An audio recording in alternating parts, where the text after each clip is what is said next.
That public confidence is going to need to be built, and it could be built over time.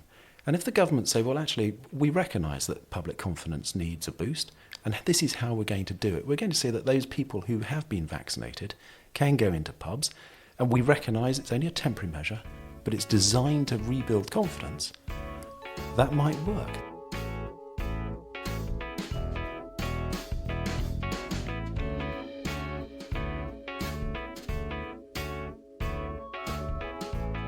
That was Advocate David Cadden, and this is the Bailiwick podcast with me, James Filial. Every Friday we'll be publishing an in-depth look at a big story which has hit the headlines this week, taking you behind the scenes, sieving the detail, sussing out what matters, and chewing over how it fits into our lives.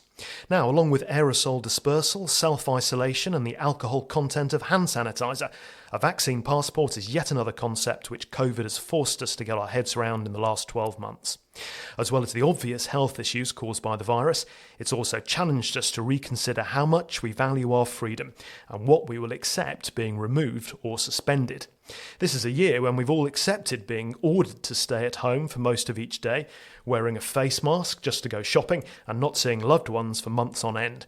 Will we also accept being compelled to have a particular medical procedure, a vaccine, if we want to do something like travel without needing to isolate? Exactly what is meant by a vaccine passport, that's still unclear, but already the government is under a lot of pressure to make travel easier by removing some of the restrictions they have imposed for those who have had the vaccine. Remember, at the moment, that's less than half the population, with the full programme expected to complete in September. That clearly poses questions around our liberties, around data protection, around discrimination, all concepts which normally we leap to protect. To explore some of those issues, I'm joined this week in the Bailiwick studio by Advocate David Cadden, the managing partner for Bedell Christ in Jersey. Welcome to the podcast. Now, at a very simple level, if government wants us to be vaccinated, shouldn't they just make it a legal requirement? Absolutely. That's the clearest way of getting vaccine passports into circulation. It's transparent, it will allow a proper debate around the issue, but it also means that it's not an individual choice of businesses. And I think that's important. If governments want us to be vaccinated, they can mandate it. And they've done this sort of stuff elsewhere in the world. You know, France had a no jab, no play policy, no jab, no school policy for children who didn't have the MMR vaccination. The same in Australia. Yet no government's done that in relation to the COVID vaccine. What's the reasoning behind the government not doing that, do you think? It is speculation, but I think at this stage the science is evolving. So there's no hard and fast and firm foundation upon which to say vaccine passports show your COVID status. I also think that throughout this pandemic, we've all been exercising social responsibility to our fellow humans. We've all agreed to stay at home. There's been a few breaches, but actually people on the main have looked after themselves and looked after their fellow citizens. And they will have to do that again in the future. And if we mandate vaccine passports now, there's a real chance that that undermines all that goodwill and that social responsibility. So what are the issues the government needs to consider? So we're assuming that the government isn't going to insist on vaccinations because obviously there are people who oppose vaccinations, and that's how they perceive the world. So if the government isn't going to mandate it, is there a way legally, do you think, they can bring in this kind of tacit compulsion to do it via a vaccine passport? Yes, I think they can.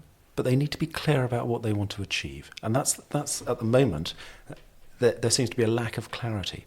So, for example, hospitality is a good starting point. Pubs currently closed. You can see pubs wanting to open, desperately wanting to open. But how confident are people about going into pubs?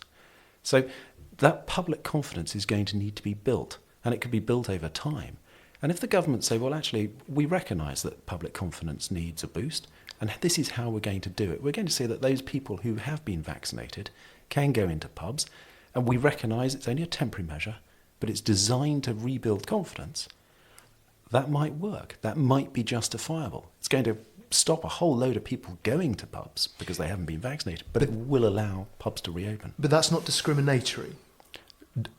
No, it's not. It's discriminatory in the sense that people under the age of 50 won't be able to go to pubs. But it's done for a specific purpose. It's proportionate, and the government will mandate it. So we're not talking about vaccine passports being required forever. We're talking about a very limited period for a limited purpose. And I can see that working.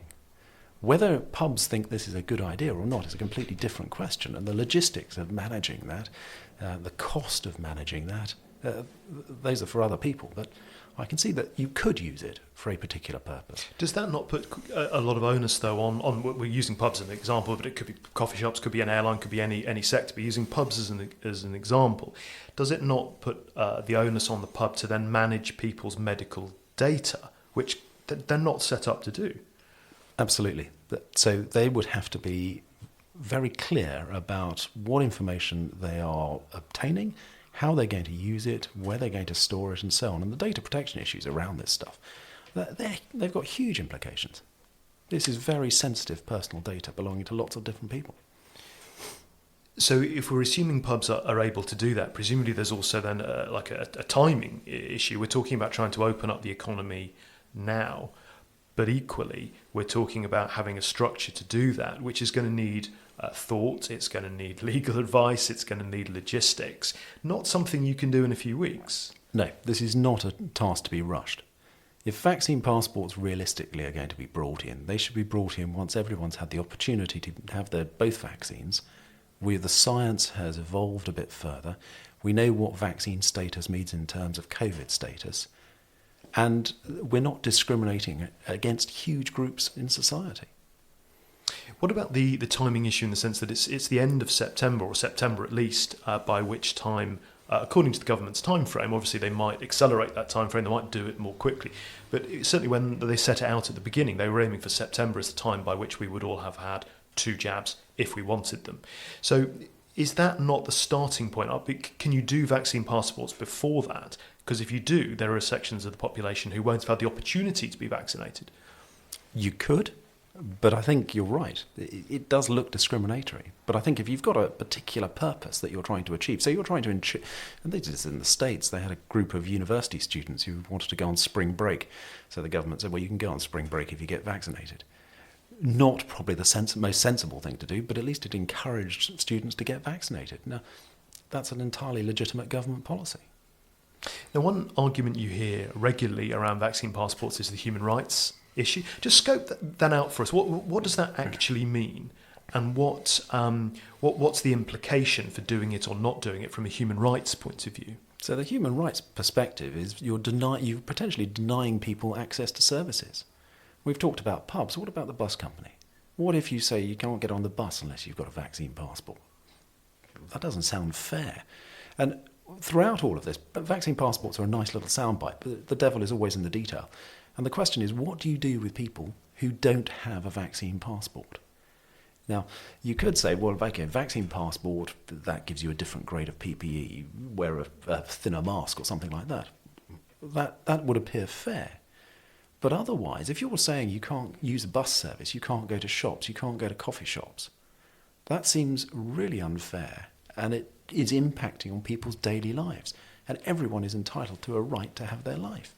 So how does that, the human rights legislation, how does that sit vis-à-vis discrimination legislation? Which one comes first? They're all part of the same continuum. So human rights, discrimination, data protection, they're all part of the same thing. You've got a right to the integrity of your information, your personal life. And if you breach that by asking the wrong question for no real purpose, you're breaching their data protection rights, you're discriminating against them, and you're potentially excluding them from great aspects of life. And that's not right. What about the precedent set? Obviously, something that you know in the legal world you need to think about regularly. What precedent might be set here by the government or a private company trying to deny access based on medical history? It's horrendous. So, my starting point on this is governments are interested in hospital provision. They're interested in, are you going to get sick? Are you going to take up a bed space in hospital? So governments and countries are interested in your vaccine status. So that, And there is precedent in the form of yellow fever jabs and so on. Yellow fever certificates mean you can or cannot enter an African country. So we've got precedent. We also have a reason for governments and countries asking about your vaccine status. When you drop that down another level to coffee shops and other businesses, what's their purpose? Are you in the coffee shop long enough to potentially transmit the disease? Or they're not interested if you're going to tie up a hospital bed. They're not interested in how sick you might get. So they have no legitimate interest in this. But still they might be allowing access or not to services based on it. So I guess it's going to be an issue which people like yourselves are going to be needing to think about over the next couple of years. Do you see that as a way this is going to develop, that until this is tested in court, we won't really have clarity as to what exactly you can and can't do? I think we could see it tested in court. I think what is likely to happen is the science will evolve. And one simple example is at the moment we don't know how long the vaccine status lasts.